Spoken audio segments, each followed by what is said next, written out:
in the hidden chambers of the Imperium, beyond the grand processions of the ecclesiarchy and the thunderous march of the Astra Militarum, there exists a silence that no hymn dares to pierce.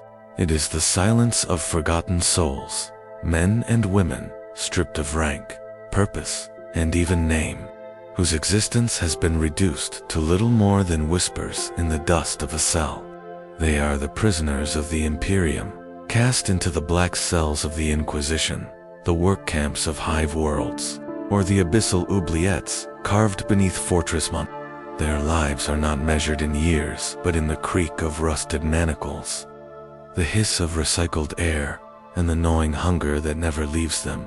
To be an Imperial prisoner is to vanish into a darkness so complete that even the Emperor's light seems but a fading rumor. Yet within that darkness lies stories more terrifying than any battlefield. For here the war is not fought with bolters or lasguns, but with despair, obedience, and the slow unraveling of the human spirit. If these tales of the Imperium's forgotten draw you deeper into the shadows of the Grimdark, then walk further with us. Share this chronicle with those who hunger for truth. Let your voice be heard among the vox of the faithful, and subscribe to stand vigilant against the silence. In doing so, you lend your strength to the retelling of stories that the Imperium itself would rather be left unspoken. The first sensation is always the cold, not the cold of winter winds or the void beyond a ship's hull, but a deeper chill, the kind that seeps into the marrow and lingers there like a parasite. For an Imperial prisoner, the stone and steel that form their cell walls are not passive, they are alive with a hunger that drains warmth, strength, and hope with every passing hour. The chains are not only around the wrists and ankles but in the mind, pressing down with the weight of inevitability. No trial will be granted, no appeal heard. One does not enter an Imperial cell with the expectation of leaving. The silence is deceptive. At first, the absence of sound feels like a reprieve, a chance to gather thought after the screaming chaos of the arrest. But in time, silence becomes its own weapon. The ear begins to crave even the smallest note, a cough from another cell, the drip of moisture from unseen pipes, the shuffle of a guard's boots. In its absence, the silence grows oppressive, pressing into the prisoner's thoughts until even memory becomes unreliable. Did the guards come yesterday? Was it days ago? Weeks? The cell erases time as much as it erases identity. The walls themselves are marked with the history of countless forgotten souls. Some have scratched symbols into the stone, fragments of the Imperial creed carved with fingernails until they broke, crude acrylas smeared with blood. Tally marks that end abruptly, as if the hand that made them was suddenly taken away. Others bear words that no faithful tongue should repeat, jagged etchings of heretical whispers, names of forgotten gods whose power lingers faintly in the lines. To touch them is to feel both despair and defiance, the remnants of those who lived long enough to leave their last mark upon eternity. The food is never enough. What is provided could hardly be called sustenance, a bowl of gray paste delivered at irregular hours, or water with the taste of rust and chemical sting. Hunger is not an accident. Tit is a deliberate tool, a slow erosion of strength that ensures rebellion is impossible. Even the strongest warrior of the Astra Militarum, once thrown into these cells, will learn that the body cannot fight starvation forever. To be hungry is to be controlled, for the prisoner soon obeys, not the guards but the aching void in their own stomach. And then there is the light, or rather, the lack of it. Some cells are sealed in complete darkness, forcing the prisoner's eyes to invent phantoms in the black. Others are bathed in harsh lumens that never dim, robbing the captive of sleep until madness begins to whisper. Both extremes are weapons wielded with precision. For the Imperium does not merely cage its prisoners, it shapes them, remakes them into broken things that are easier to discard. The Emperor's light is spoken of in sermons and hymns. But here, in the deep vaults beneath fortress walls, it is only the glow of a lumen strip or the sear of a brand upon flesh. The guards who walk the corridors are faceless behind their rebreathers and helmets. They do not speak except in curt commands, and when they do, their voices rasp through vox grills like the breath of mechanical ghosts. Their loyalty is not to compassion, nor to pity, but to duty alone. Many are veterans of the Astra Militarum, repurposed into wardens once their bodies were too broken for war. They carry shock mauls and las pistoles, but their greatest weapon is indifference. To them, the prisoner is not a man, woman, or child. It is a unit of control, a quota to be maintained, a body to keep breathing just long enough to serve its unseen purpose. And yet, within these cells, there remains a flicker of defiance, a whispered prayer in the darkness, a scrap of song hummed so quietly it could be mistaken for breath, a memory clung to even as hunger and cold gnaw at it like rats. The Imperium believes it has perfected the art of silence, but silence is never perfect. A prisoner may be forgotten by records, erased from rolls and histories, but as long as a heartbeat remains, there is the possibility of resistance, even if it is only the refusal to surrender one's final thought to despair. The chains rattle in the darkness, and with that sound begins the story of those who were not meant to be remembered. Asterisk, for many, the first true breaking point is not the hunger, nor the isolation, but the loss of their own name. In the prisons of the Imperium, identity is a privilege stripped away with calculated cruelty. Upon arrival, a prisoner is not addressed by their birth name, nor by any title they may once have held. Instead, they are given a number, etched crudely into a dated slate, shouted from a vox grill, and sometimes even branded into flesh, so there can be no mistake. A noble scion of Terra and a starving laborer from a hive's underhive find themselves equalized in this way, not by justice, but by erasure. The name is a fragile tether to humanity, and when it is severed, the prisoner begins to drift, unmoored in a void of silence. The cells are arranged in labyrinthine patterns, corridors that seem to stretch endlessly, where one cell looks identical to the next. This architecture is not accidental. It is designed to prevent escape, but also to ensure that even if freedom were possible, disorientation would crush hope long before the chains fell away. Every pathway is mirrored, every stairwell deliberately misleading. Prisoners whisper rumors of men who tried to flee during guard rotations, only to wander deeper into the bowels of the complex, their screams echoing for hours before being swallowed by silence. The prison itself becomes a living labyrinth, a maze whose walls shift not with stone but with the crumbling sanity of those within. Some captives cling to the faith of the Emperor, as though it were their last possession. They mutter litanies through cracked lips, repeating sacred verses to stave off madness. The words of the creed, passed from one prisoner to another, become more than prayer, they are lifelines. A reminder that somewhere above these endless corridors, the Emperor's light still burns. Yet faith here is dangerous. A prisoner caught leading others in whispered devotion may find themselves dragged into interrogation chambers. Not all Imperial wardens look kindly upon piety, for the line between worship and heresy is thin, and in the Imperium, suspicion is often enough to condemn. Still others abandon faith altogether, and it is here that the shadows grow thick. In the silence, some prisoners hear voices that are not their own. At first, these whispers seem like memory, fragments of family or friends left behind, but in time, they grow sharper, more insistent, promising strength, freedom, or simply an end to suffering. Whether hallucination or something darker, the temptation gnaws at those whose hope has already been consumed. A prisoner who once whispered prayers to the Emperor may one day scratch forbidden symbols into the walls, their sanity bending under pressure until they no longer know whether they serve the throne or the abyss. The guards know this well. It is said that they deliberately rotate prisoners, transferring some from cell to cell, not for logistical reasons, but to spread despair. A man brought into a block with symbols carved in blood does not need to hear a word to feel the infection of hopelessness creep into his bones. In this way, the prison feeds itself, despair flowing like a contagion from one soul to the next.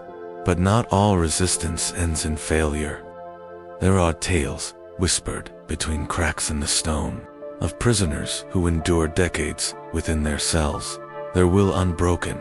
Some are said to survive not by faith or whispers, but by sheer defiance, holding on to a single memory that the Imperium cannot strip away. Perhaps it is the face of a child glimpsed for the last time on the day of arrest, or the promise of vengeance against a warden's cruelty.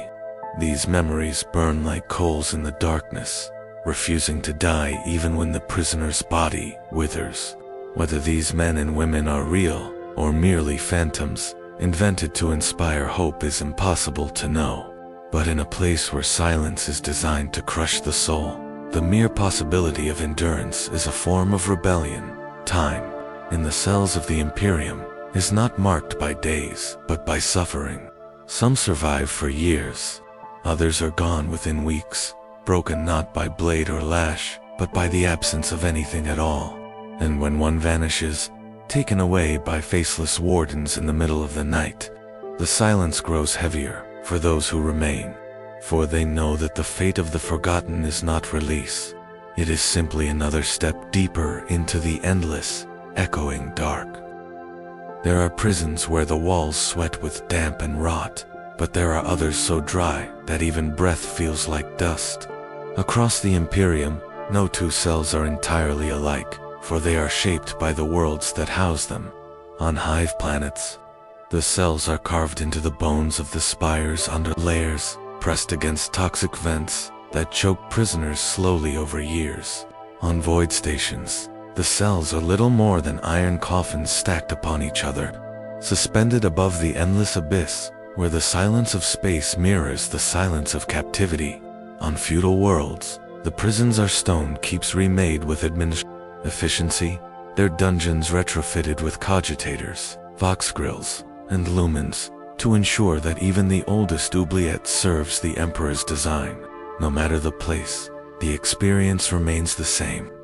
The air tastes of iron and oil, the faint temps of chemicals used to scrub away blood and waste. The stone or metal beneath bare feet grows familiar, until every ridge, every groove, is known better than the contours of one's own skin. The sound of footsteps in the hall is the only herald of change, and even then, it is not freedom, but simply the arrival of another ration bowl, another inspection, another reminder that life is a privilege granted only because it can still be used. Sometimes the silence is broken not by guards, but by other prisoners. In the darkest hours, voices seep through cracks and vents, carried on recycled air, a hymn half remembered, a plea for water, the sound of someone weeping, raw and ragged. To hear another soul is a mercy, but also a curse, for it is proof that others endure the same torment, and proof as well that they too will eventually vanish. Friendships are born in whispers, traded through walls. Names and stories murmured until exhaustion drags the voices into silence. But to care is to suffer, for when the chains rattle one final time and a neighbor is taken, the loss cuts as deep as any lash dot. The worst of the silence comes when there are no voices left, when entire corridors fall still. In these moments, the prison feels like a tomb, a necropolis, where the living wait only to join the dead. And yet, somewhere above, life in the Imperium continues. The sermons of priests, the thrum of manufactoria, the endless march of regiments to war.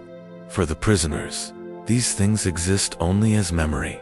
They are reminders of a galaxy that no longer acknowledges their existence, a world that has turned its back and consigned them to the abyss.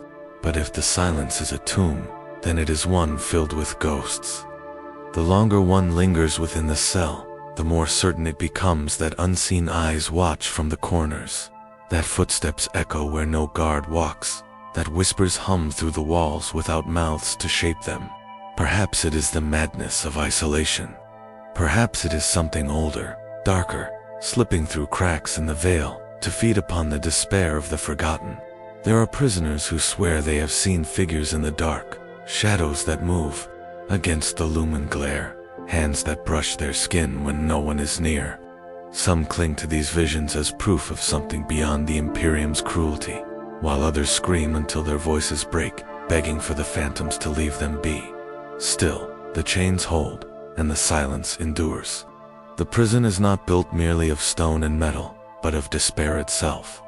It is a fortress of the mind, where each breath, each moment of hunger, each echo of loneliness becomes another bar upon the cell. To break free is not only to slip one's bonds, but to defy the very essence of what the Imperium demands, that some lives are not worth remembering.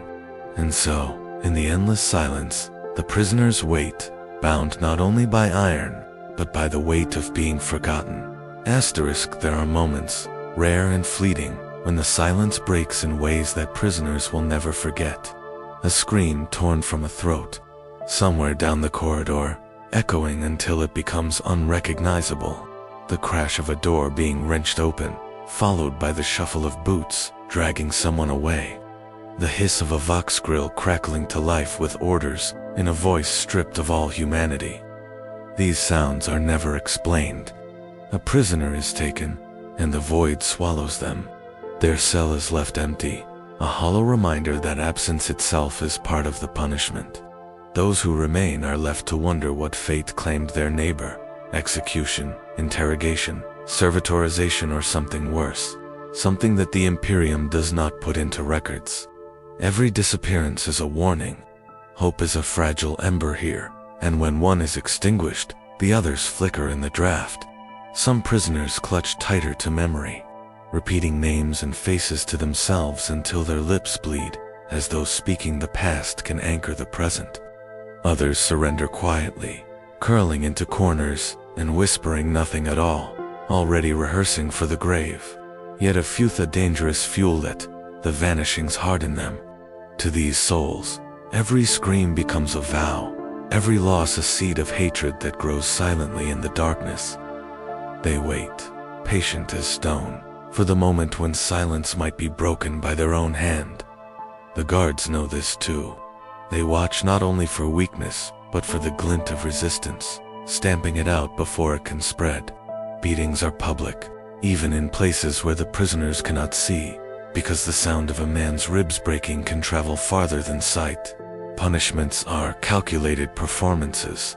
A captive left dangling from chains so their groans echo through the block, or a body left in a corridor for others to stumble over as they are herded to labor. The message is always the same. There is no escape, no rebellion, no end, but the one chosen by the Imperium. And yet, there is an irony to this cruelty. In its relentless effort to extinguish defiance, the Imperium sometimes forges it instead. A prisoner who has lost everything named freedom, dignity may discover that the only thing left to surrender is fear itself. Such men and women can become dangerous even within chains, for they no longer believe they have anything left to lose. Their whispers of defiance may spark into fragile flames, carried through cracks and vents, feeding the silent rebellion that the wardens dread more than any weapon. Still, for most, the silence wins. The chains remain unbroken, the walls unmoved. Days bleed into nights, and nights into weeks, until the prisoner forgets the shape of the stars, the sound of wind, the warmth of another's touch. The Imperium is vast, eternal, unyielding, and its prisons are designed to remind every soul within that they are nothing before its weight. In the end, the silence becomes not just an environment but a truth, one that burrows so deeply into the bones that even freedom, if it were granted, might feel alien. And so, the chapter closes with the image of a prisoner chained in darkness, whispering a prayer that may never be heard, a soul forgotten by the galaxy, yet still alive in the depths of silence. For in the Imperium, even being forgotten does not bring mercy. It is only the beginning. If the cells were the first stage of a prisoner's erasure, then the labor camps are the second. where silence gives way to the grinding roar of industry. No one is left to rot forever in stillness. Eventually, the chains are unlocked not for freedom, but for purpose. Shackled hands are fastened to picks, drills, or assembly rigs, and the prisoner is thrust into the endless machinery of the Imperium's hunger.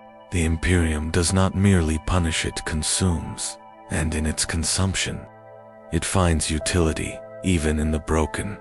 The air of the Manufactoria is thick with ash and oil, a haze that clings to skin and lungs until every breath tastes of metal. Rows upon rows of captives toil beneath lumen strips that never dim, their shadows swaying against the walls like the silhouettes of the damned. Some hammer or from the veins of a mine until their hands split and bleed. Others feed promethium furnaces that roar with insatiable appetite, the heat blistering their flesh until scars layer upon scars. In the vast forges, prisoners stand chained to conveyor lines, their only task to bolt a single piece of ceramite or rivet a plate, again and again, until time ceases to matter. There are no overseers with whips here, for the work itself is the lash.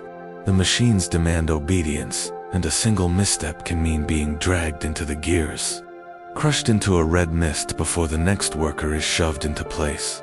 Guards are present, yes, silent wardens with shock mauls who pace along iron gantries, but their task is not to enforce rhythm.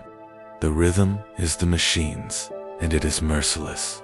It devours flesh as easily as metal, and when one body falls, another is dragged from the cells to replace it. Food in the labor camps is even less than in the cells.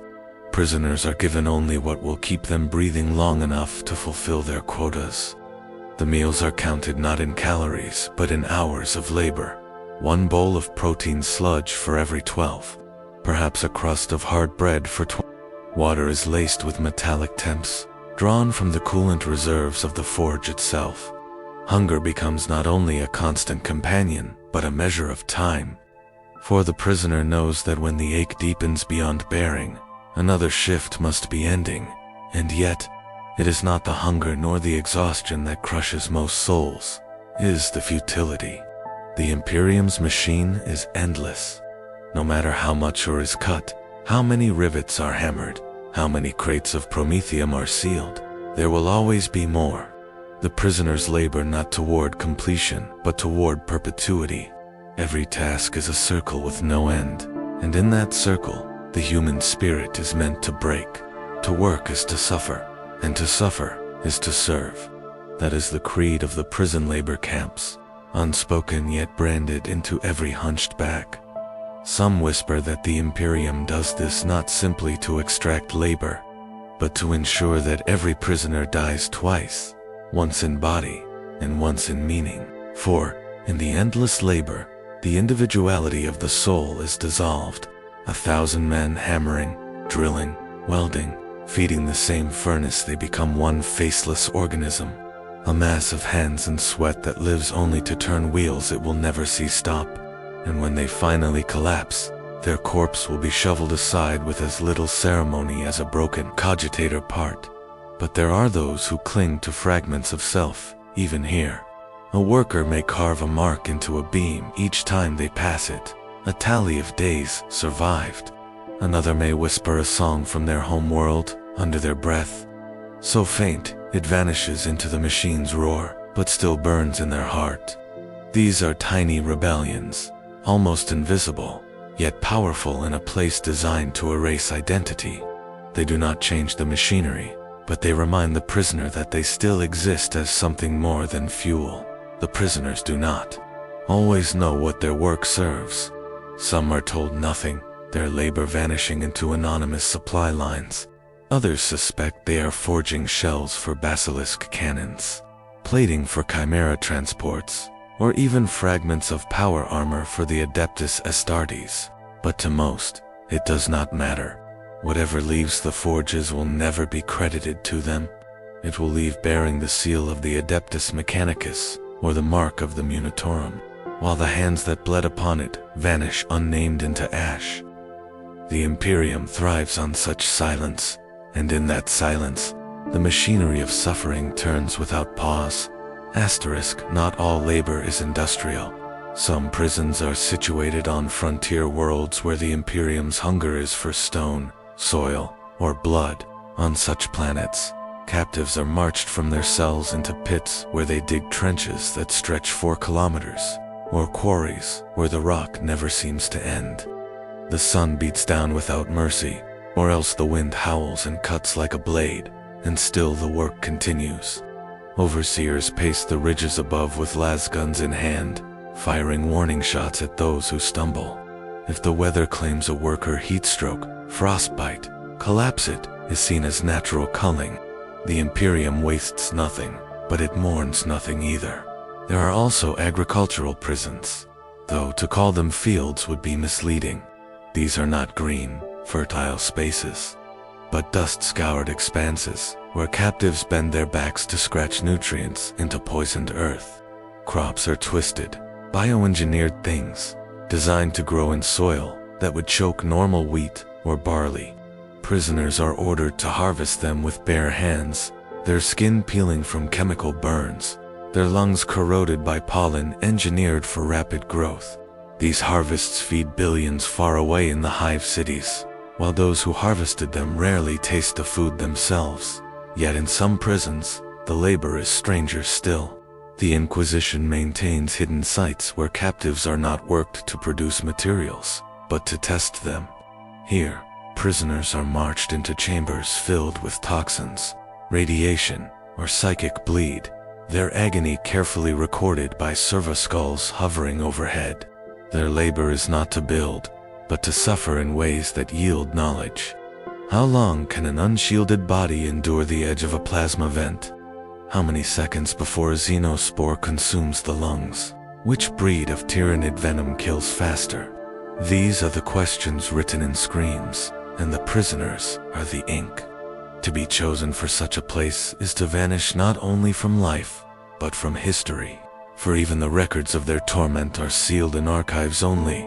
Inquisitors may open all of this. The mining, the forges, the fields, the testing chambers makes up the hidden economy of imperial justice. It is not justice in the sense of fairness or redemption. It is justice, as the Imperium defines it, usefulness. To be condemned is to be stripped of everything except the capacity to serve until one's body gives out. The sentence is not 10 years or a life term. The sentence is until you are no longer needed. For some, that means weeks. For others, it means decades of toil, their bodies breaking and mending again in crude med bays. Bones reset, not for healing but so they may lift one more pick, strike one more rivet. Those who survive long enough often lose any sense of self. They become gray shapes among gray walls, their names forgotten even to themselves. But the Imperium does not require names, only labor. In many camps, prisoners are identified only by numbers burned into their flesh.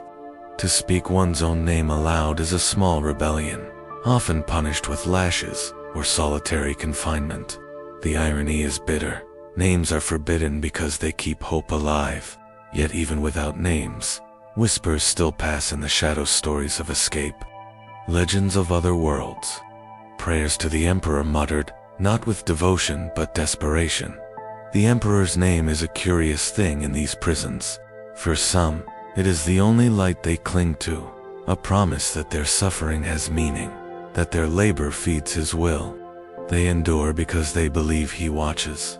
For others, the Emperor is invoked only in curses, his distant throne seen as blind to the misery carried out in his name. The ecclesiarchy sends priests into the camps at times, robed figures with aquillas raised high, urging captives to embrace their pain as holy sacrifice. Some fall to their knees in reverence. Others spit at the preacher's feet when the guards are not looking. Faith in such places is fragile, flickering, and often it breaks before the body does. There are, too, the prisoners who are not truly prisoners. The Imperium makes use of penal workers, criminals sentenced not only to labor but to death in war. These are men and women pulled from cells and given a choice: work until you collapse, or march into battle as cannon fodder. Penal legions are infamous for their collars, explosive devices that detonate at a commissar's command. To them, the labor camps are simply another form of waiting.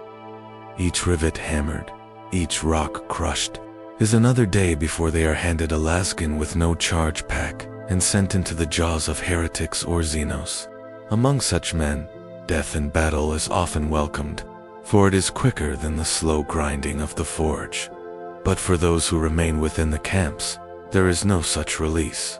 Their world is measured in hours of work, in bowls of gray gruel, in the ache of muscles that never rest. And always, there is the sound, the endless pounding, grinding, roaring of machines that seem to echo through the bones themselves. Long after a prisoner collapses into sleep, the sound follows them into dreams, so that they wake already exhausted. This is the genius of imperial punishment. It ensures that the torment is not only physical, but mental, woven into every breath, every heartbeat, until the prisoner cannot imagine silence, even if they are freed. The camps are designed not merely to destroy bodies, but to erase the possibility of resistance. Chains and guards may hold the flesh, but despair holds the soul. A man who has labored 12 hours at a furnace, his skin blistered and his stomach empty, has no strength left to plot escape. A woman who has lost her name, her hair, her memories of daylight, has nothing left to dream of but surviving one more shift. In this way, the Imperium does not need to kill its enemies outright. It bleeds them into nothingness, and in that nothingness, it finds efficiency. Asterisk, there are prisons where labor takes a form, even more unnatural than stone-breaking or in the hidden depths of certain manufactorums. Prisoners are not merely worked until death, they are reshaped into the very tools of their own oppression.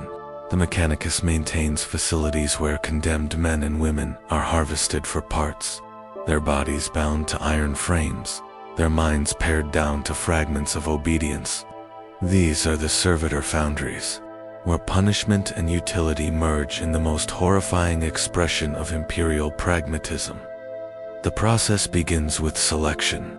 Not every prisoner is worthy of servitor conversion, for the flesh must be sound enough to endure the grafting of augmetics. Those judged too frail are cast back into the work pits or discarded into mass graves. Those chosen are taken by red-robed techodepes and marched into chambers that smell of oil and burnt hair. There, the stripping begins.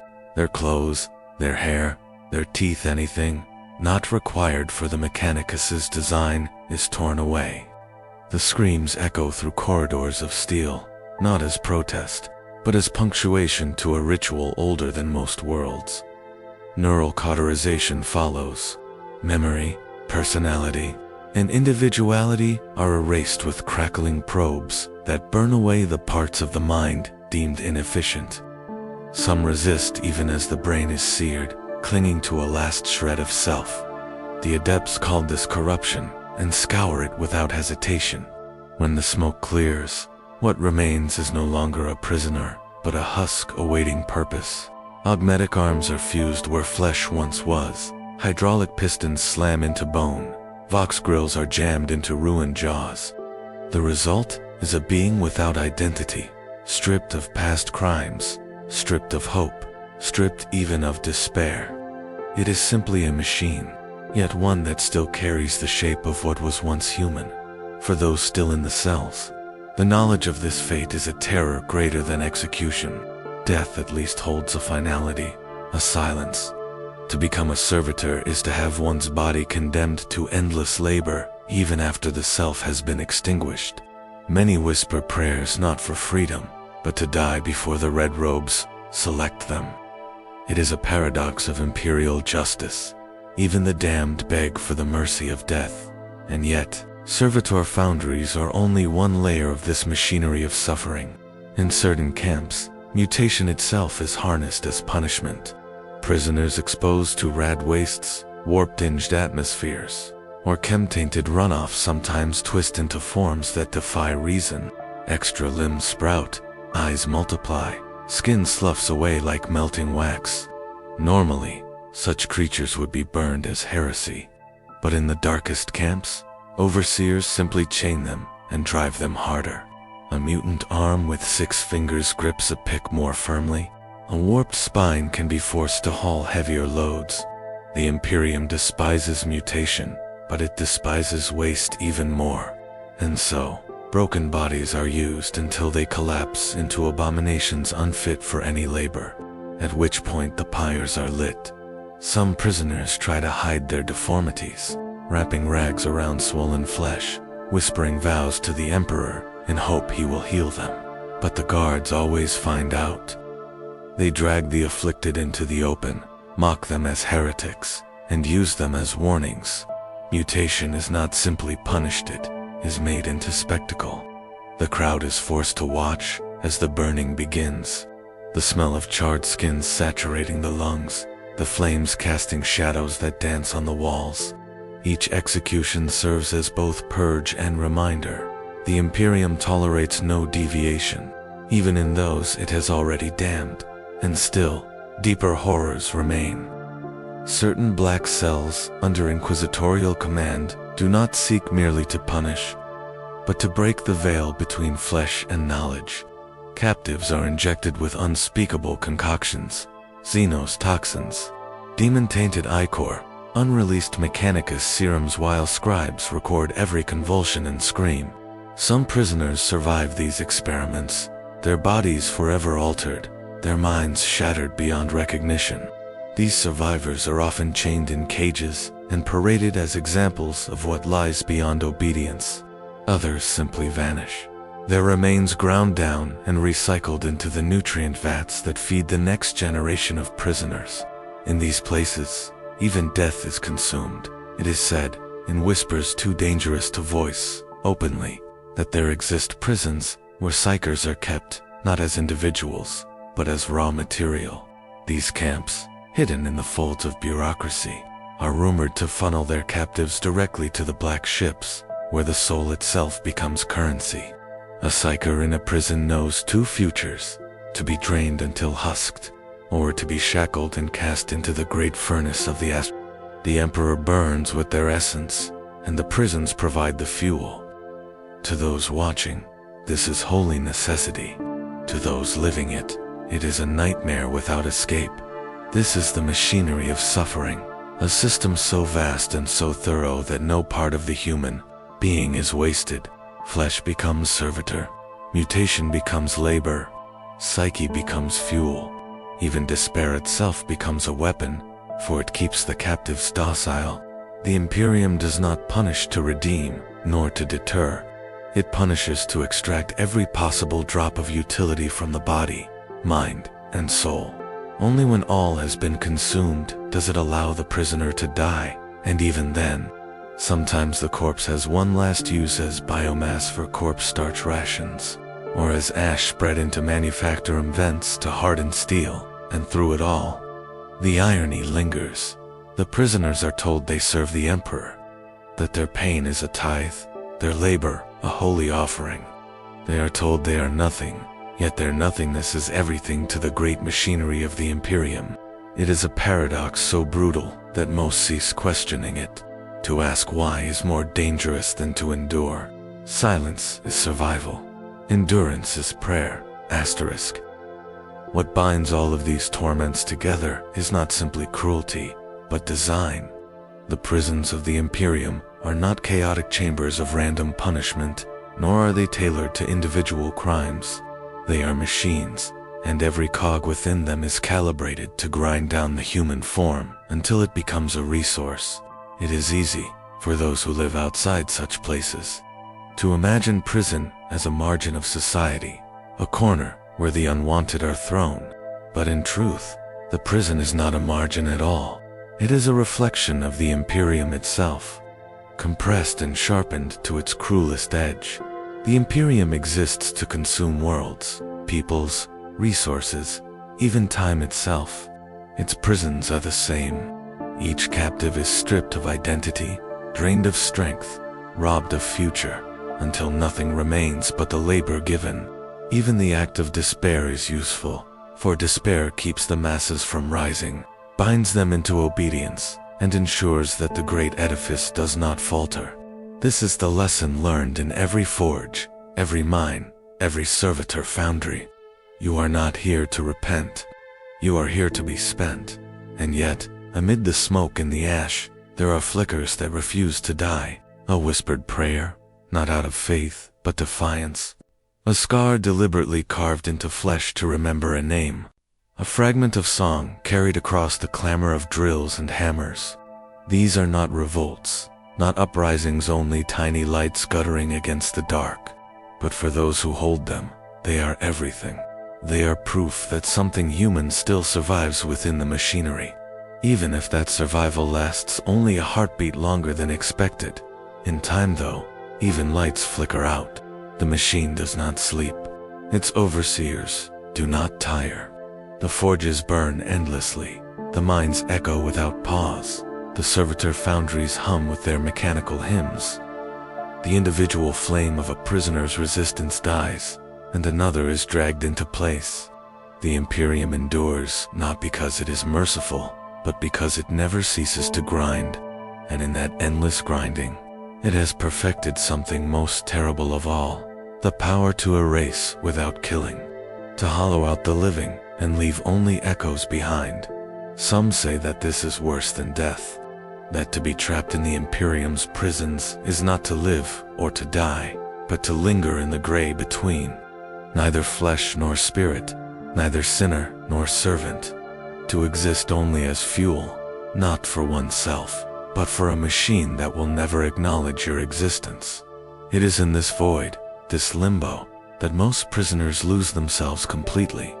They forget their names, they forget their faces, they forget even the reasons they were cast into chains. The prison becomes their whole world, and in that forgetting, the Imperium achieves its true victory. And yet, the prisons are not entirely sealed. There are moments, rare and fragile, when the iron doors open not for release, but for transfer. A prisoner may be dragged from the manufactorum and hurled into a black iron cage for transport. Others may be summoned to interrogation chambers, their names scratched onto a slate none of them understand. And sometimes, though never predictably, the warp itself intrudes, and the prison becomes a theater of horrors that no warden, no overseer, and no prisoner can control.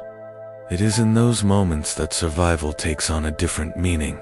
For when the machinery of suffering gives way to intrusion from outside weather, from inquisitorial decree, Xeno's incursion, or the whispers of the warp, the prisoners are forced to confront terrors even greater than the machine itself.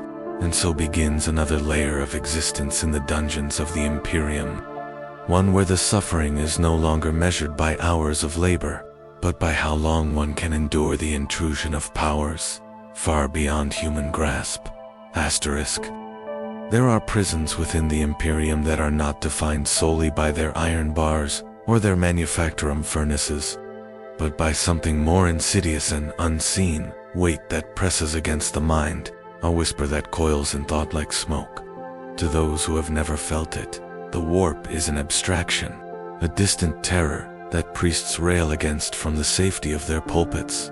But to the prisoners confined in the blackest cells of the Imperium, the warp is no abstraction. It bleeds through the very walls, seeping into dreams, turning silence into voices and shadows into shapes. The wards are never perfect. No matter how thick the plasteel, no matter how many hexagrammic wards are burned into the stone, the warp has ways of touching the weak and the desperate. At first, it begins subtly, an itch of unease in the skull, a flicker of motion at the edge of sight, a memory that feels sharper than it should. A man remembers his mother's voice, though she has been dead for decades. A woman hears her child crying, though she has never borne one. These are small things, but they carve deep. The more the prisoner resists them, the louder they become. Sleep becomes dangerous, for in the dark, dreams are no longer private. They are invaded by things that should not exist: laughter with too many mouths, visions of burning stars that scream as they die, chains that writhe like living serpents. Many awaken screaming, their eyes bloodshot, their throats raw. Others do not awaken at all, their bodies left twisted in poses that suggest terror far greater than any earthly torment. In these prisons, the guards say nothing. They simply drag the corpse away, leaving the living to wonder when the same will happen to them. There are those among the prisoners who are more sensitive than others, untrained psychers, latent talents, or merely souls attuned to the shifting tides of unreality. These ones suffer the worst. The warp sees them as beacons, and through them it presses harder, testing the boundaries of the prison. Such prisoners are often seized by inquisitorial agents or black-robed wardens of the Adeptus Astra Telepathica, who arrive with chains of silver and muzzles etched with wards. They are dragged from the cells, never to be seen again. Those left behind whisper of their fates, that they are fed into the black ships, sacrificed upon the golden throne, or worse, used as conduits in experiments designed to plumb the very depths of the Imperium. Yet even the ordinary, the dull-witted, the broken, are not safe from the warp's hunger. In its presence, sanity is a brittle glass. Voices multiply in the skull, whispering promises of escape, of vengeance, of power. Some resist for days, even weeks, before they falter. They begin to mutter to themselves, then scream, then fall to their knees in worship of something unseen. To the guards, this is heresy, and punishment follows swiftly: lashes, executions, or incineration by flamer. But the warp does not care for punishment. For every prisoner burned, another begins to hear the whispers. The true horror is not that the prisoners fall to madness. It is that the madness feels like truth. When the walls seem to pulse as if alive, when the air tastes of copper, though no blood has spilled, when shadows stretch in ways light cannot explain, how does one know what is real? The human mind is not built to endure such contradictions. Some choose to embrace the visions, preferring madness to doubt. Others cling to prayer, mumbling the Emperor's name until their lips bleed, though even that faith wavers when the voices mock them in tones identical to their own. And through it all, the prison remains unchanged. The cells do not crumble, the guards do not falter. The machinery of suffering continues as though nothing has shifted. That is perhaps the most terrifying part, that the warp's intrusion is not enough to break the machine.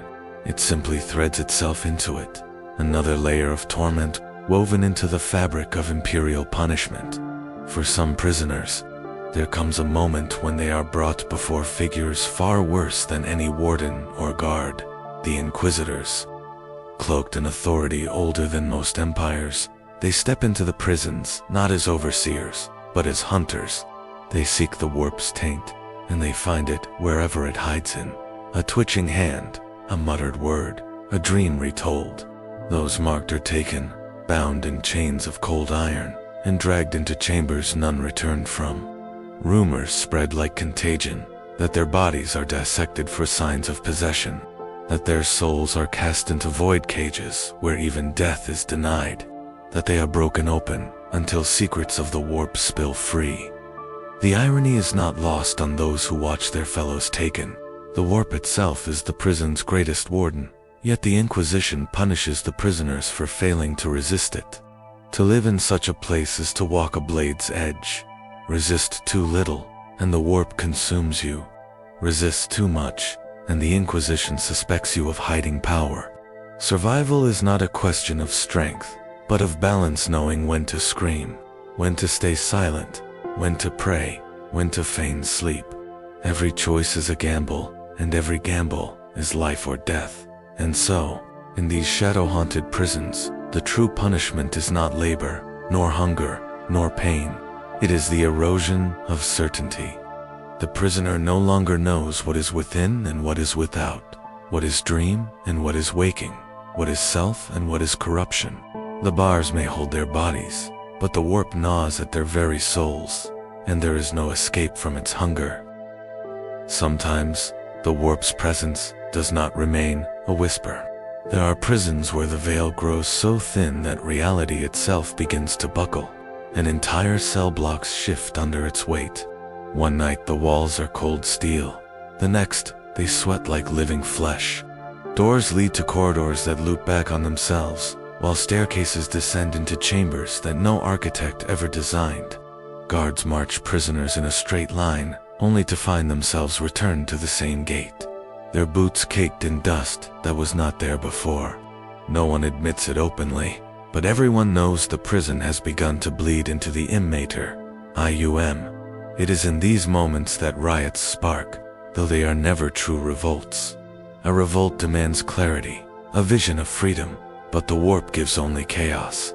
Prisoners lash out not because they hope to escape, but because the air has become too heavy with whispers.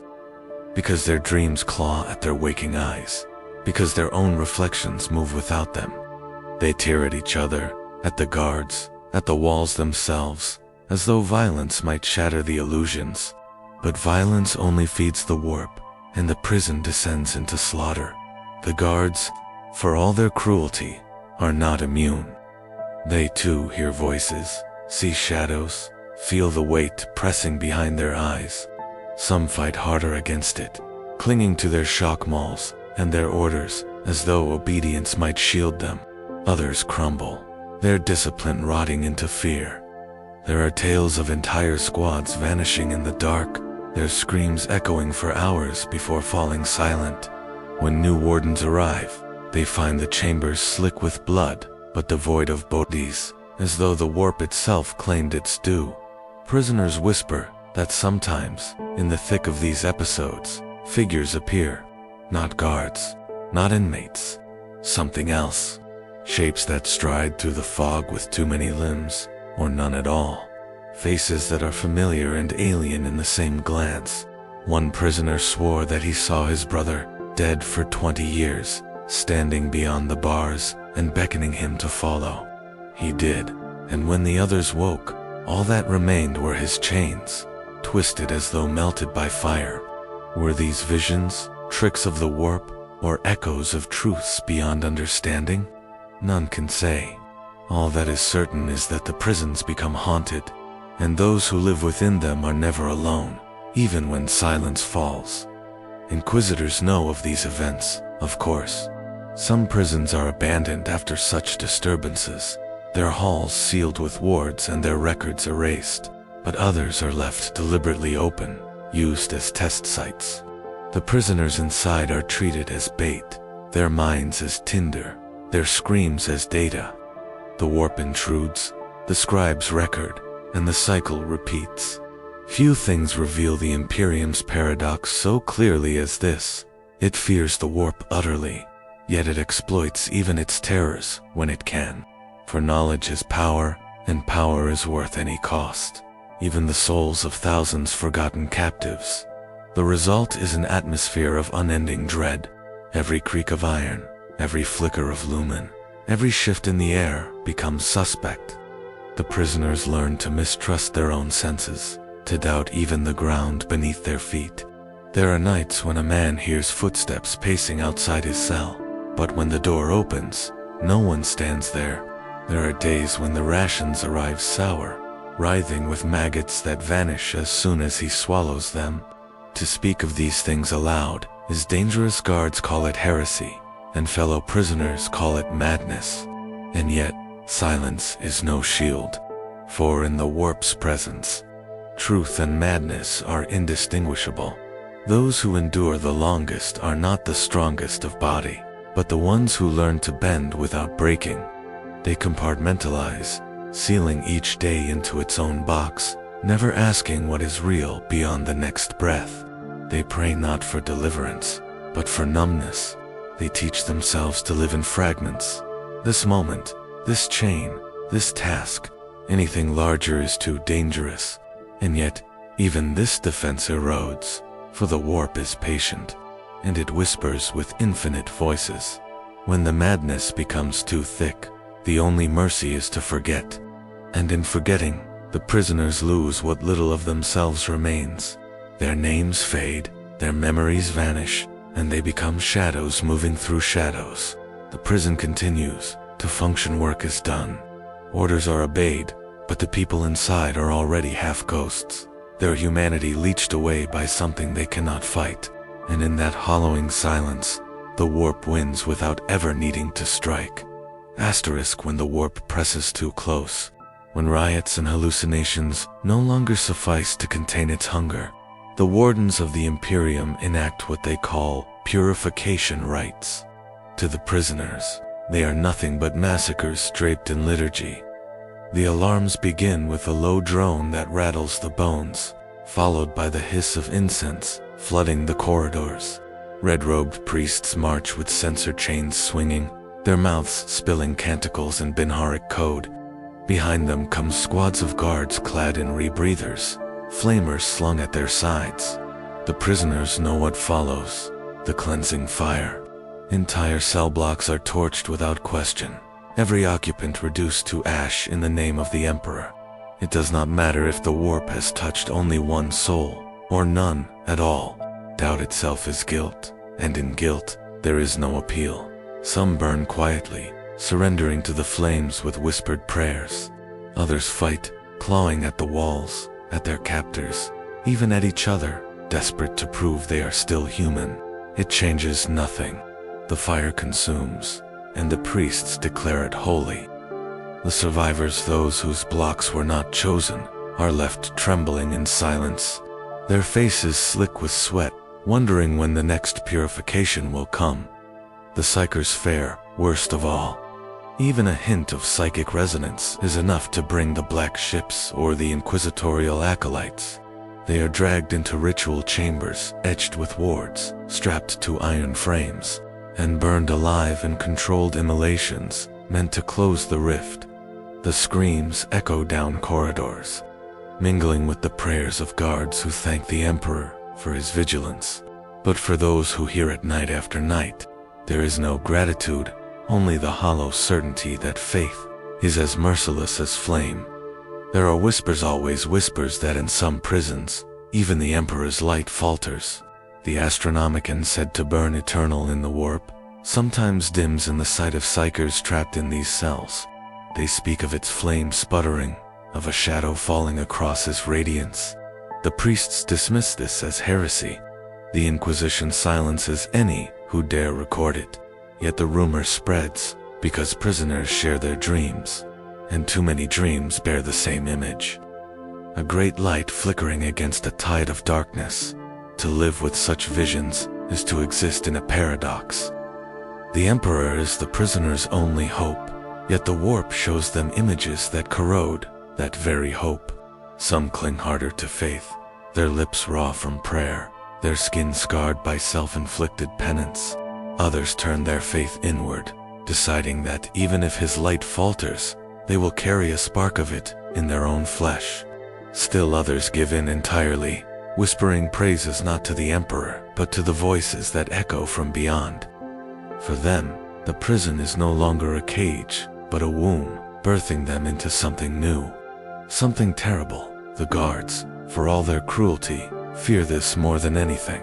A prisoner who starves is manageable. A prisoner who riots can be shot. But a prisoner who listens to the warp, who welcomes its touch, becomes a threat not even the thickest walls can contain. For in the warp's embrace, a man can become a beacon, and a beacon can become a breach. And when that breach opens, nothing within the prison, neither prisoner nor warden, is safe. And so the cycle repeats. The purges, the flames, the prayers, the silence. The machinery of suffering does not halt, even when reality buckles. It adapts, it consumes, it survives. The Imperium endures because it is relentless, but in its relentlessness, it leaves scars that even time cannot heal.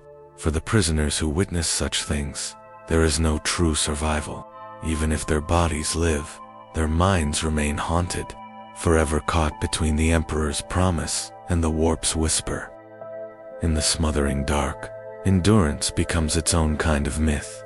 Prisoners who survive the purges, who live through the searing touch of the warp, cling to stories passed from mouth to mouth like contraband. One tale whispers of a nameless convict who endured 30 years in a cell haunted by unseen voices, never once bending to their call. When he finally died, His corpse was said to glow faintly, a sign that the emperor himself had marked his resistance. Others claim that the psychers who burn in ritual sacrifice do not perish entirely, but instead join the Astronomican's eternal flame, becoming stars in the void. Whether truth or delusion, such stories give shape to hope, however fragile, however fleeting. Some carve fragments of the imperial creed into their flesh with sharpened bone, believing that etched prayers might hold the warp at bay. Others chant liturgies until their throats bleed, filling the corridors with broken hymns that sound more like mourning than worship. Even the guards, hardened though they are, sometimes pause when those voices rise together, a choir of the damned echoing through the walls.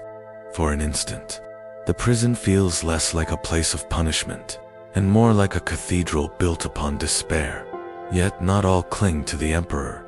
There are those who speak of shadows that promise freedom, whispering bargains sweeter than absolution. A man might swear he saw a figure sitting in his cell when no one was there, its outline shifting with every blink.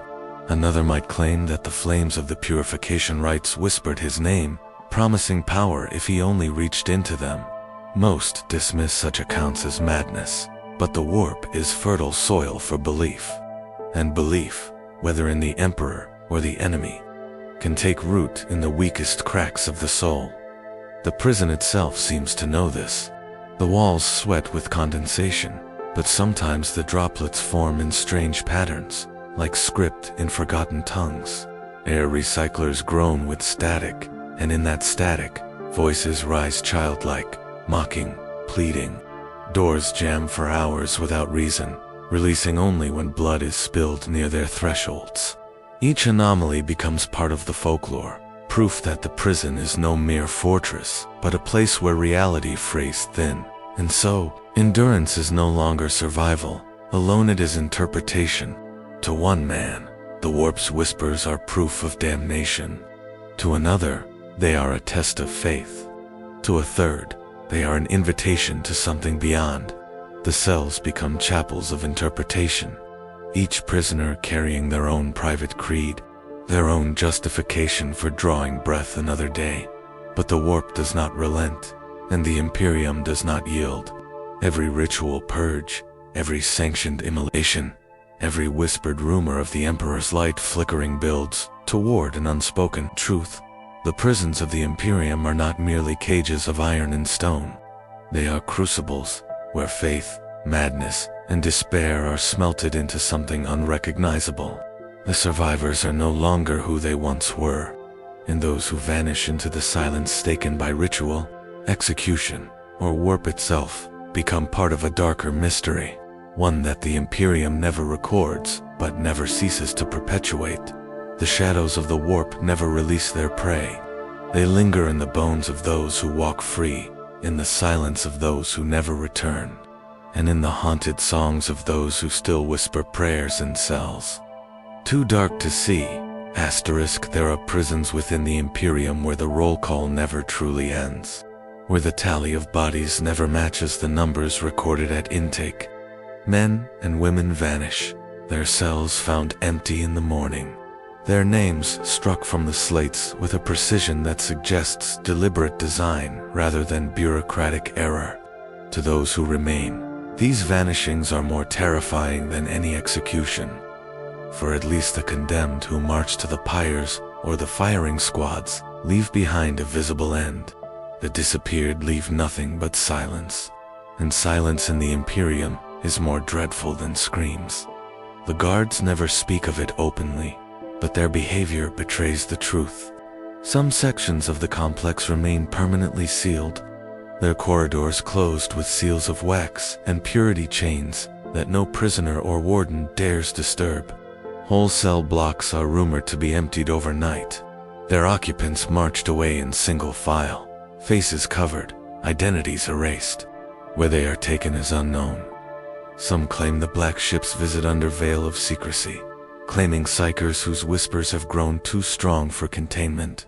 Others insist that the Inquisition uses these places as reservoirs of expendable flesh, souls to be tested, broken, or consumed in their endless war against heresy. And there are darker tales, still rumors of Mechanicus harvesters, who arrive not for prisoners, but for the bodies they can be made into. Those who vanish are said to go to places without record, laboratories where pain is measured as data, or cells where no sound can travel, leaving captives screaming unheard until their throats shred. Even the least superstitious convicts believe something more insidious is at work, that the prison itself participates in the erasure, its architecture bending to conceal what happens in its forgotten chambers. Doors that once led to dormitories open into blank walls. Stairwells descend into nothing but smoke.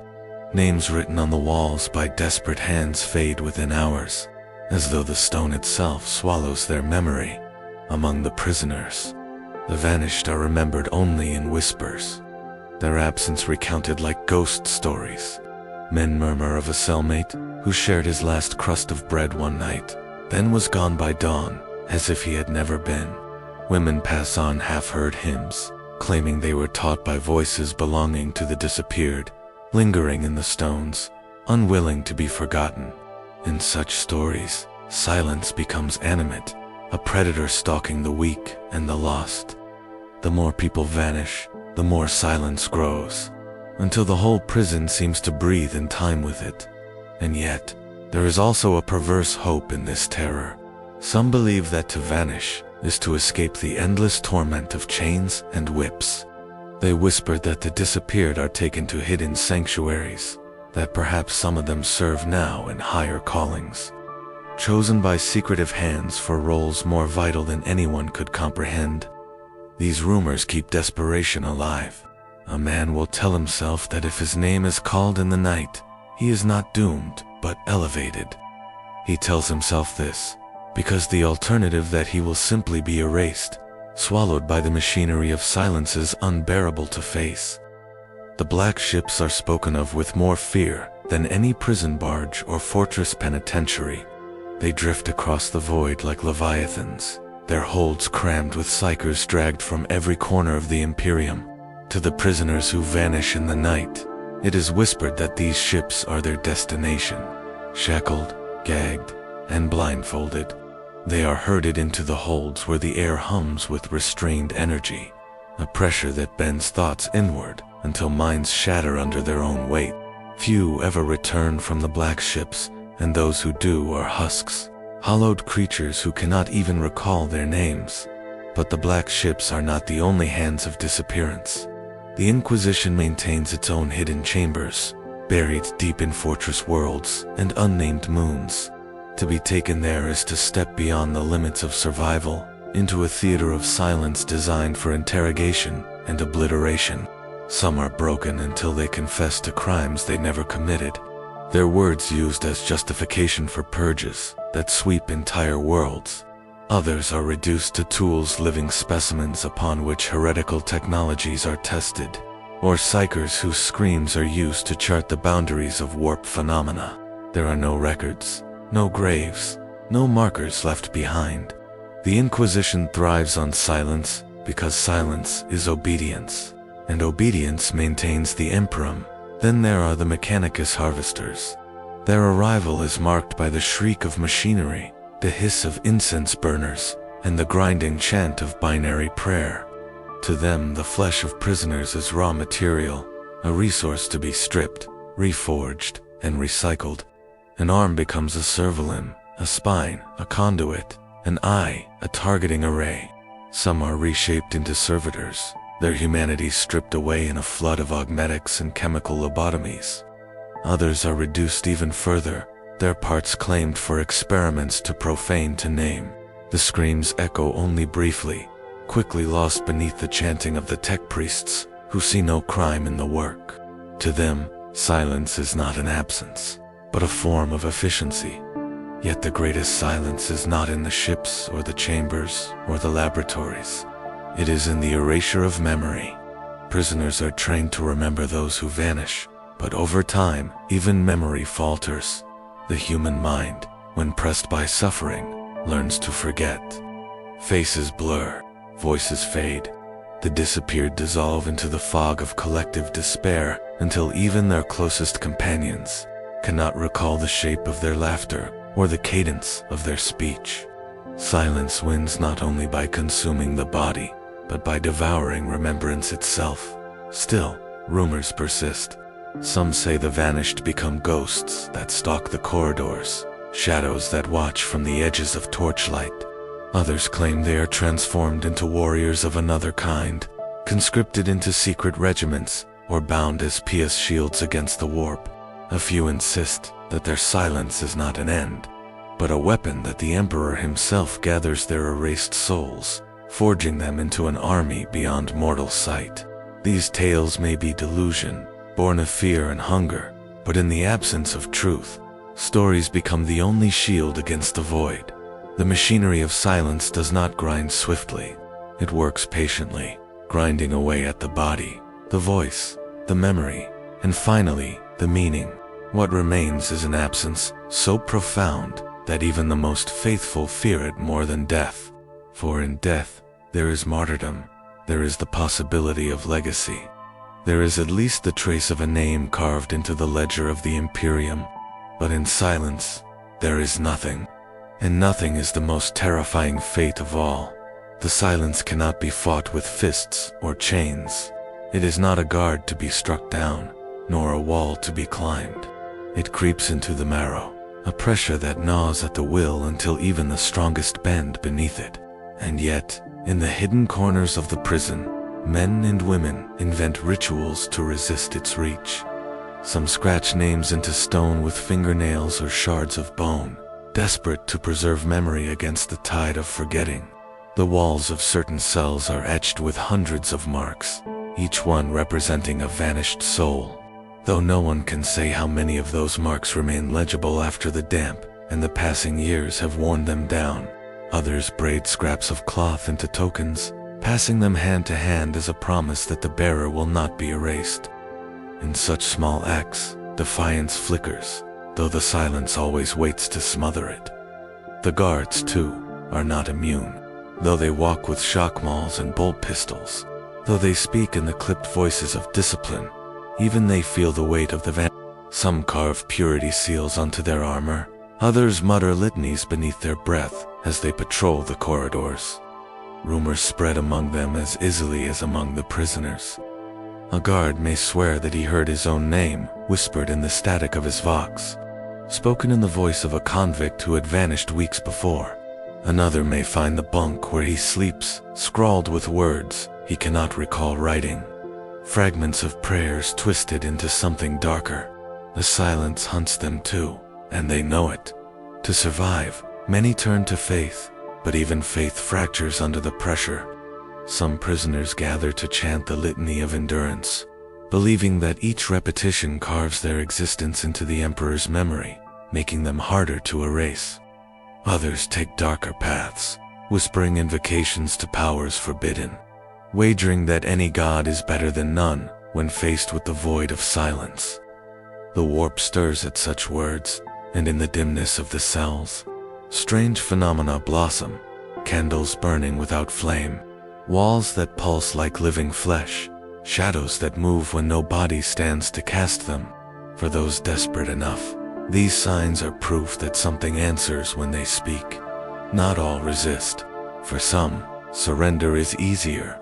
They stop speaking entirely, refusing to leave behind even words. They sit in their cells, unmoving, unblinking, waiting for the silence to claim them. These are the ones who disappear most quickly, as though their acceptance hastens the inevitable. Those who witness this surrender feel the pull themselves, as though silence is contagious, a sickness passed from soul to soul. The strong must fight not only against their captors but against the weakness of their fellow prisoners, for despair is the surest weapon the silence wields. And still, there are whispers of something more. Some claim that the silence itself is alive, that it feeds on names, memories, and voices the way a predator feeds on flesh. They speak of a great hunger that seeps through the walls, a presence older than the Imperium, older even than the prison itself. If this is true, then the vanishings are not simply the work of men, machines, or institutions, but of something deeper, something that gnaws on the fringes of reality. Whether it is the warp itself or a darker echo, no one can say. But the effect is the same. One by one, voices fade, and the silence grows. The silence is not only endured, it is manufactured. Deep within the Imperium, silence is wielded as a weapon sharper than any blade. For the High Lords of Terra, for the Inquisition, for the Adeptus Mechanicus, the ability to erase a soul completely is as valuable as the power to destroy armies. A man who dies screaming leaves echoes. His death can inspire vengeance, rebellion, or remembrance. But a man who vanishes, whose very name is struck from every record, leaves nothing behind. He becomes less than forgotten. He becomes as though he never was. In that void, the Imperium is safe. For rebellion cannot grow from what has no memory. The prisons themselves are designed to embody this truth.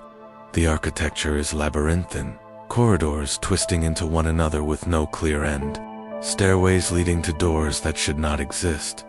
Whole sectors are constructed to confuse the human mind, to disorient until memory loses meaning.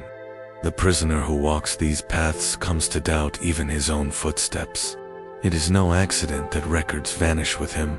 The walls participate in the ritual. The very design of the cells reflects imperial dogma. The self is nothing. The record is nothing. The only truth is obedience. This weaponized silence extends beyond the prison walls. In some systems, entire settlements are swallowed. Villages disappear into nothing, their names scrubbed from data slates, their existence denied by administratum clerks who smile as they cross out a line. Starships drift through void lanes, erased from registries mid-transit. Their crews lost to bureaucratic silence, as surely as if consumed by warp storms. In this way, the prison becomes a mirror of the Imperium itself, a place where truth is decided not by what exists, but by what is permitted to be remembered. And yet, the silence cannot fully erase the human will to tell stories. The prisoners whisper the names of those taken, even when they know their own memories may betray them. They pass fragments of tales in the dark, preserving echoes where no record remains. They craft myths of vanished comrades who ascend into the Emperor's light, or who march in spectral armies beyond the veil. These stories are dangerous, for they resist the imperial design, keeping alive the ember of defiance. But even here, silence has its victory. For the myths twist and blur, until no one remembers what was real and what was invention. For those who remain, survival becomes a wager with silence itself. Each day alive is another chance to etch meaning into existence, to push back against the void. Yet each day also brings the certainty that silence waits, patient and absolute. In the end, every voice fades, every mark on the wall erodes, every scrap of memory dissolves.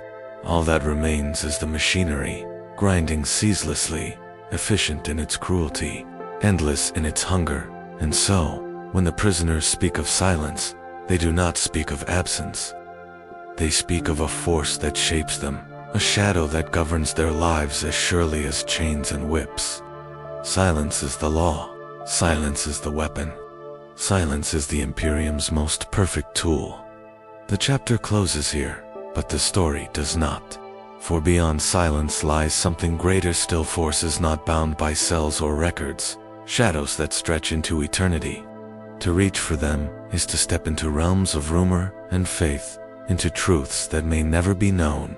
Yet the prisoners whisper of them all the same, because to imagine something beyond silence is to hope, however faintly, that they might endure, even within the Imperium, where silence is weaponized and memory devoured. There are whispers that not all who vanish are truly lost. In the cells, the stories bloom like weeds between stones. Some claim to see pale figures in the corners of their vision, shadows draped in chains, faces blurred beyond recognition. They do not speak, yet their presence fills the room with a pressure heavier than iron. The faithful call them martyrs, souls caught in the moment of their erasure. lingering as proof that the Emperor remembers even when records do not. Others see in them no divinity, only emptiness, the ghosts of men devoured by the warp, fragments of suffering that will never find release. For those who survive long enough, the prison itself begins to feel like a shrine to such echoes. The air tastes of rust and ash, but sometimes it carries a sweetness, fleeting and inexplicable, as though incense lingers where none was burned. A torch flickers in patterns too deliberate to be mere chance. Blood splatters on a wall resemble the twin-headed Aquila, its wings spread wide in mockery or blessing. Each anomaly is interpreted as a message, proof that something lingers beyond the machinery of silence. Perhaps it is the Emperor's unseen hand. Perhaps it is the warp's cruel laughter. Perhaps it is both, indistinguishable in their mystery. The guards notice it as well, though they speak of it only in hushed tones, away from the voxcasters and Uspex nodes that record their words. Some admit to dreaming of prisoners they had long since forgotten, faces that rise unbidden in the darkness of their sleep. One swore he heard chanting in the sealed cell blocks, voices harmonizing in languages not spoken for millennia. Another described the feeling of being watched during patrols, though his auspex registered nothing but the stale air of abandoned corridors. Fear is not confined to the imprisoned alone. It stalks the wardens, too, until even they begin to doubt the solidity of the walls they patrol. Among the prisoners, these strange phenomena evolve into prophecy. Some speak of the vanished assembling as a hidden army, waiting to march when the Imperium falters. Their silence transformed into a roar that will shake the stars. Others whisper that they have been gathered into the Astronomicon itself, their souls forming threads of light that keep the Imperium's vessels from being lost in the void. Still others say they are devoured by the warp, their torment feeding demons who savor the taste of forgotten suffering. In truth, no one can say, and perhaps that uncertainty is itself the point. The unknown breeds awe, and awe can sustain even the most broken spirit. Yet one fact remains undeniable: silence never truly erases. Something always lingers: memory, rumor, shadow, echo. The Imperium may strike names from its ledgers, may grind bones into servitor pulp, may cast souls into sacrificial flames, but it cannot stop men and women from remembering in whispers. Nor can it halt the strange phenomena that rise when despair collides with faith. To erase is not to destroy. It is to transform, and in that transformation, something beyond mortality takes shape. The prisoners say that stories are stronger than chains. A body can be broken, a name can be stricken, but a whispered tale can endure longer than iron. In the silence of their cells, when the guards retreat and the corridors hum with the machinery of the prison, the captives speak of the vanished as if they were still present. A man claims he felt a hand press his shoulder in the dark, firm and steady, though no one stood behind him. A woman tells of a vanished cellmate who appeared in her dreams, teaching her a hymn she had never heard before, its verses burning in her memory even after she woke. These testimonies cannot be proven, but they spread like fire, igniting belief among those who have nothing else left. Faith bends beneath such weight, reshaping itself into something half liturgical, half mythic. For some, the vanished are sanctified martyrs who suffer eternally in the Emperor's name, their silence echoing as proof of his watchful gaze. For others, they are grim warnings, reminders that obedience leads not to salvation, but to obliteration. A few whisper that the vanished have joined the choir, invisible of the Astronomicon, their pain woven into the psychic beacon that guides ships across the void. It is a terrifying thought that their agony never ends, but is repurposed for the survival of billions. Yet even terror can sustain hope, if it grants meaning to suffering. The warp itself does not ignore these stories. It feeds upon the voices that tell them, twisting faith into shapes too monstrous to recognize. There are reports of shadows moving in step with chanting prisoners, of spectral chains rattling where no iron hangs, of blood dripping upward toward the ceiling in defiance of gravity. Each manifestation is dismissed by the wardens as mass delusion, the fever of starving minds. But even the guards know better. They hear the voices and the static of their auspex. They see the brief, flickering figures in their helmet lenses, and they know that something remains after silence takes a soul. These echoes cannot be contained by prison walls alone. Sometimes, visitors, ecclesiarchs, inquisitors, or mechanicus overseers leave the facilities changed. They speak of dreams that linger for years afterward, of faces without eyes and chains without ends, haunting them long after they depart. One inquisitor is said to have executed his entire retinue after returning from such a place, claiming that their silence was already corrupted, that they carried the stain of the vanished within them. Another confessed, on his deathbed, that he had seen the emperor himself in the eyes of the disappeared, watching through them, enduring with them, as though the prisons were his chosen crucible. For the prisoners, such tales are lifeblood. They cling to them, not because they believe in their truth, but because truth itself is irrelevant. A myth that grants courage is more valuable than fact, in a place where fact offers nothing but despair. In this way, the echoes of the vanished become more than memory. They become a force. The Imperium cannot erase them entirely, no matter how efficient its silence. For human beings are creatures of story, and stories do not die. They twist, they echo, they resurface in new forms, carrying the essence of the forgotten into futures they were never meant to see. There are places in the prison where silence no longer behaves as silence should. In the oldest wings, where the stone is cracked with age and the air stinks of rust and mold, sound seems to linger unnaturally. Whispers stretch longer than the breath that carried them. Footsteps repeat themselves after the walker has stopped, and prayers echo as if a congregation of unseen voices has joined in chorus. Guards stationed in these sectors rotate quickly, for none endure the dissonance for long. They say, the silence there is not absence, but presence thick, watchful, and waiting. The prisoners, however, adapt. They begin to treat the silence as a companion, a ghostly listener who acknowledges their pain. Some address it directly, confessing their sins, pleading for forgiveness, or bargaining for release. Others chant into the void until the echoes respond with eerie precision, as though the walls themselves have learned the liturgies of faith. What begins as desperation becomes ritual, and soon entire blocks of captives move in strange synchronicity, breathing together, praying together, falling silent together, as if guided by an unseen conductor. Inquisitorial scholars, who dared to study this phenomenon, return shaken. Their reports describe an intelligence woven into the silence, subtle but undeniable.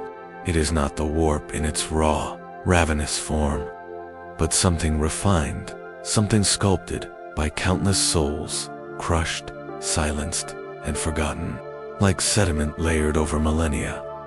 The grief and despair of the vanished seem to have accumulated into a presence neither alive nor dead.